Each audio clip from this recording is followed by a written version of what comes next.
Okay, so we're going to cover how to add new lab computers to SCCM. It's actually kind of eerily easy to add lab machines to SCCM, especially if the lab collection already exists. And what that comes down to basically is the naming convention. We have a lot of hooks in place that run based on the machine name. So as long as your machines are named correctly, a lot of magic is going to happen behind the scenes for you. So in order to add new machines to a lab, the first thing I need to do is I actually need to go into Confluence and update my lab information to reflect that I'm adding these machines. We always want to be doing the documentation first, because if we leave it for afterwards, it tends to be forgotten. I've just seen it so many times, so we highly recommend doing the documentation first and then getting to the doing. So because I'm doing a demonstration here and I'm just adding virtual machines back that I just deleted, I'm not gonna do the documentation because we don't have that documented. But assuming I've done that, the next thing I want to do is I want to go into SCCM on the Assets and Compliance tab. I want to highlight Devices, and then I want to import computer information. And there's two ways that you can do this. You can do it using a file, which is going to be a CSV file, or you can do it one at a time, which basically you just fill out the computer name and the MAC address, and that's it. But I'm going to add a bulk upload, so to speak, and I wonder if I can just drag this over. Nope. Okay, so we're going to browse to my desktop. That's not it.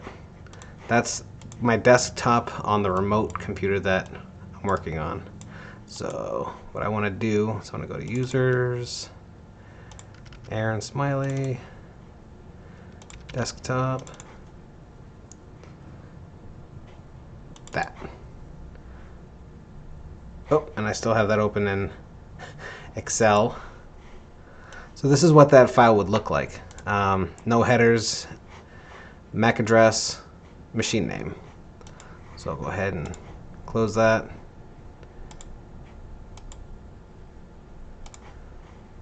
Let's try that again. Okay, so I don't have column headings, so I'm not going to check that. It picked up or defaulted to the first column being the name, but this is actually the MAC address. So I can choose that. Next, next, next, next. That's all there is to adding them to SCCM. What happens at this point is that there's what we call a waterfall action that needs to happen, where each of the collections from the largest to the smallest that these are going to wind up in need to have their membership updated. If you just upload that CSV file like I just did and stopped here, those machines would get to where they're going eventually. I think it would take 7 days per collection, and honestly, nobody's got time for that. So I've never seen it go holistically before. We always just go in here and we go all UMS lab PCs base, update membership, yep. And then you can kind of see this little hourglass. And what I'll do is I'll click around and I'll do some other stuff, and I'll come back and I'll refresh. I'll try to keep track of that number to see if that goes up. But basically I want to see that hourglass go away, and then I work my way down the waterfall, or up the waterfall, depending on how you look at it. So then we would do all UMS lab PCs, which is a little bit smaller because it has a bunch of Macs, like Apple computers, that somehow wound up in here. They've been removed. And then for your campus, you'd want to update the collection, the membership on that collection. And then when you see that reflected, you can then go to the collection where they are expected to go based on their name. So say we're doing UMF PCs. These would all be named UMF dash something. So they would go to UMF based on that query. And when you're doing your campus, you'll want to do your campus here. And then when that's done, you'll want to go into your campus's folder and do that there as well, because this is actually a different collection than the one in UMS Labs. That this is the base collection that it's limited by. So then we would do UMF Lab PCs, and say the machine was UMF-RIK114-45 or 26. We would update that membership. One way to tell really easily how far along your machines are is to search for them.